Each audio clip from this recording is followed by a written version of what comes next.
silang pumasok sa kasi pag naulanan ng daan na ganyan, talagang magpuputik po sa lupa. Malagkit po kasi yan, kaya delikado sa mga biyayerong motor, saka sa mga truck.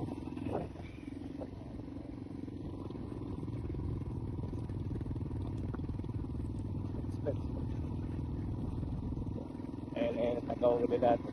Meron na silang napukot sigurado. Dahil nakakanal na ho yan.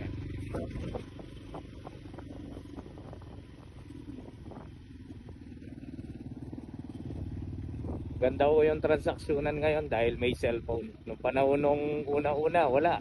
Kwentuhan muna. Balitaan. Bago ka makapunta sa mga harvestan. Ilaw tinitignan gabi nun. Ngayon, may cellphone na. Saan man lupalop yung schedule ng harvest, kaya puntahan. Dahil sa teknolohiya ng cellphone. Telecommunication.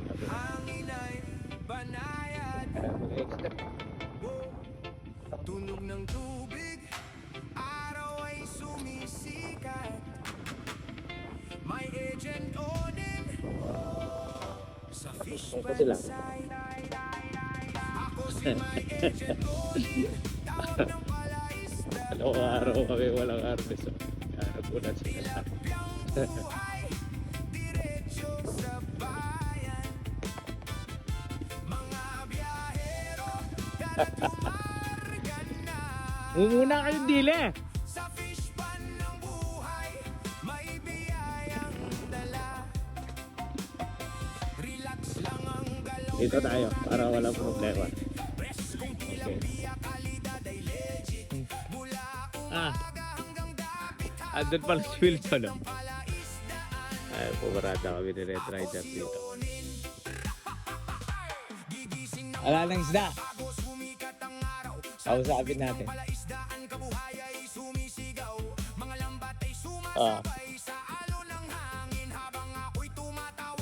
Na? Ilan pa rekarga mo? Bravo company ka. Konti lang yan daw yung isda. Ayun, tumaas ang tubig.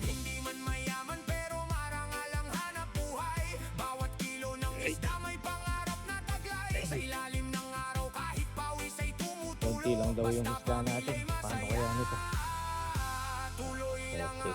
Punta tayo dun sa kubo para matanong natin kung ilan pa talaga nakapulong isda nila. Ganun lang yun. Kuya War, pinagbigyan tayo ng mga boys para humuli-ulit sila. Natantyan yung mga kargahan ba daw sila? Meron pa silang tagapalo dun Ano? Para gulatin yung tilapia, tumakbo dito. Yan Uy, papangkay! Na, ano yung mo kay ka dito? Kahit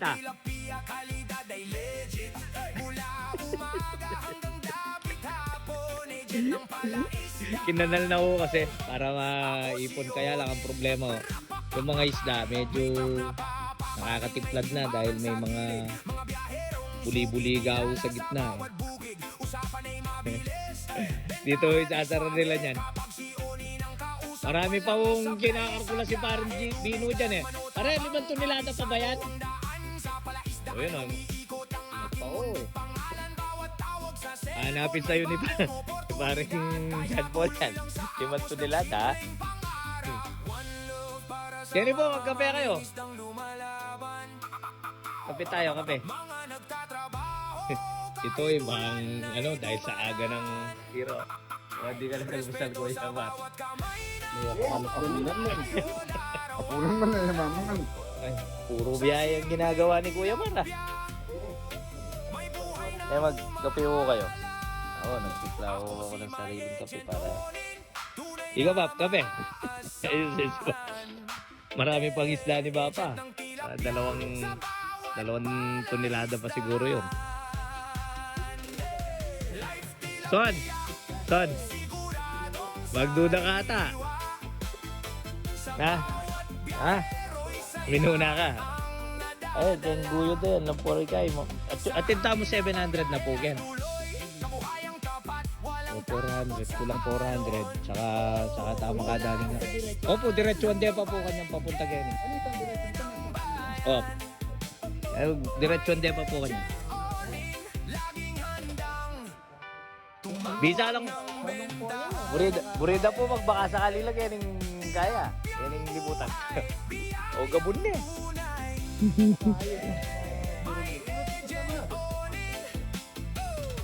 Si Kuya Ede lang wala no. Walang kukuha ng mga sulig niyan. Ayun o. Dito ama. Minamano-mano dinidiin yung ano eh. Ayan. Araw makakuha lang sila ng isda, pinagbigyan mo tayo ng isang hila pa. Ano, kape ako po. Ba, pating ay ni kondo may ngaure ni puring kayo, lugan nyo ba? Ah, gabi din kayo. Go, go, go. Wala kayo nila